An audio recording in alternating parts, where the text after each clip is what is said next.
Bugger.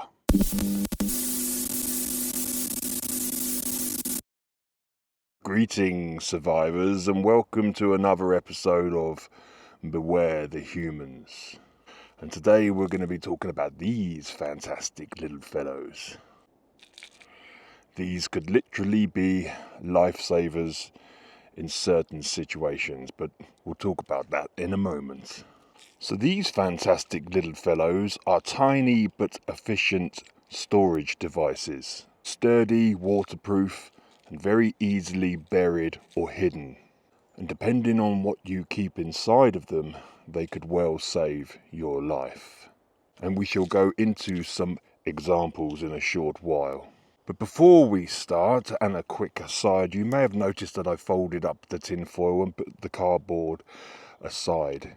You see, everything can be used, everything is useful in a survival situation, especially things like tin foil. But we'll talk about that in another episode. So each of these waterproof eggs has a survival implement inside of it. Again, these can be buried if need be. Mix the ideas as much as you want considering your locale and survival situation. These in front of us just serve as a good example of how they can be used. So I put them in order of importance, or why I feel is of importance. Again, your situation will most likely be different. So the most important egg is at the end of the video, if you will. So let's open them up one by one so I can show you what I've been cooking. So the first egg and implementation, if you will, contains a simple fishing set. So if you are near water and you have access to water, you can use this. It's just one of those ones that you find in a survival kit. It's got everything you need there. What you do is you screw this part here into the end of a stick, thread your wire through, and then put your bait on the end of your hook. Very simple and could be very important in certain situations. But not really for me, hence why it's first on my list. Now the second on my list is good old paracord. Get a good amount in there, just like so. Squeeze it in there. Again, you can bury it if need be. And again, it's perfectly waterproof. Same as this one here. This also has paracord inside of it. And again, there's a long length there. Use it as you will. Very handy stuff in a survival situation. So I have a few of these dotted about. Actually, I have a lot more than a few dotted about because paracord is such an important implement. So for the third one, looks like 4, but we've got 2 paracords, of course. We're going to be thinking out of the box ever so slightly with this one here. And it could be very important in certain situations again. What's in there, you may ask? Well, my friends, good question. This is epoxy metal putty.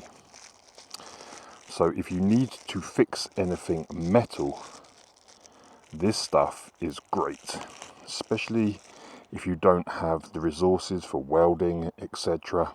What you do is you take a bit, you mix it up with the other piece in there, the black with the grey, roll it up, chemical reaction starts and it turns to metal. So if you need to plug any type of hole or fix anything metal temporarily on a car or anything at all, and again you don't have the resources for welding, epoxy metal is absolutely wonderful. This is, I believe, Eva stick. I'll leave a link below so you can peruse that yourself, but just out of the box on this one could be really important again in certain situations. Now our fourth, coming back to your bog standard survival kit, is just a sewing kit, but I've added more to this one in particular. There you go. So we have plenty of thread here. We've got a button in there, pins, and here I've added lots of safety pins. Safety pins come in handy for all sorts of things. We have another button there and another one here, and I shall add more buttons to this and probably some Velcro as well.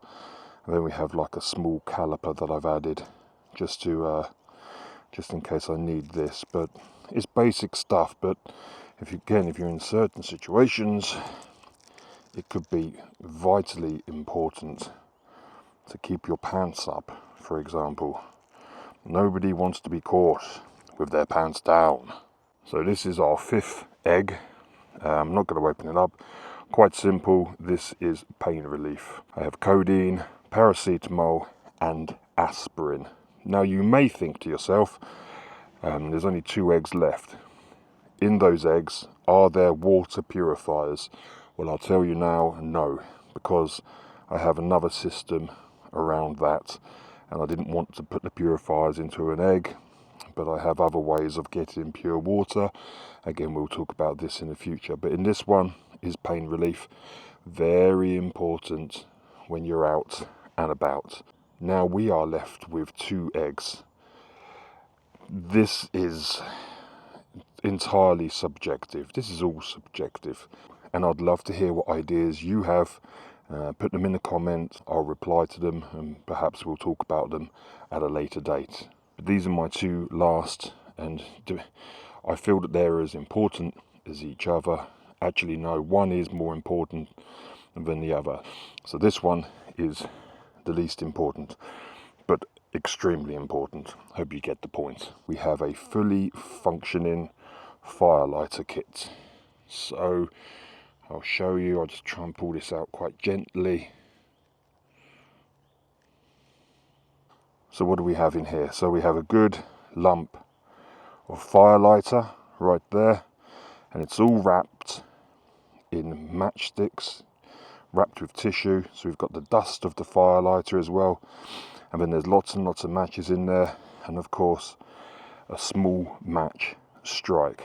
So if you are desperate and you need to make fire, then these are absolutely perfect. This one's been buried for a while now, and as you can see, it's perfectly dry, and it has been raining a hell of a lot recently. So again, depending on your situation, this could be the most important, but I still feel that that one there is most important.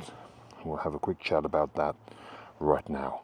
So here we have it then, my friends, our last egg. And in this egg is what I feel is probably most important.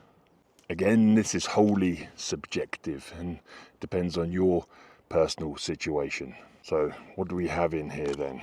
Well, this particular egg, my friends, is full of loperamide. Loperamide is the unbranded version of Imodium. And what does this stuff do? It's perfectly legal. You just buy it over the counter. Not even over the counter, you can just buy it in the shops along with your paracetamol and your aspirin, etc. And this, in a survival situation, is so damn important. No laughing at the back, please, but this, it slows the bowel down. This is something people just do not talk about on survival channels or survival situations. Diarrhea out in this environment is utterly deadly. You will lose liquid and you will die very quickly if you do not hydrate. And if you do not have the option to hydrate, you are in trouble. You need to slow the bowel down so it stops taking water. And the best way of doing that is taking one of these or 2 of these. No more, or you'll cause a block, and then you are in real trouble. What people don't consider in a survival situation is how easy it is to get diarrhea. And if you do begin to dehydrate, you've got to use your water rations to hydrate again. You don't want to be in that situation. It is deadly. People think that it's just dirt or uncooked food that could cause you diarrhea, but that's not the case. Stress can cause diarrhea, and if you're in a situation of survival, you are going to be stressed. Depression will have an effect on your bowel and anxiety will have an effect on your bowel. Any manner of illness, flu, a cold, anything at all, will have an effect on you. Food or water poisoning, tiredness will affect the bowel. And again, that is going to happen in a survival situation quite a bit. And then there's the quality of the food that you may be consuming. If you only have the ability to grab stuff which is snackable, sooner or later, your body is going to refuse it. So there you go, survivors. Again, put your ideas down in the comments, please. I'm sincerely interested to see what you've got. Please subscribe, and again, my friends, beware the humans.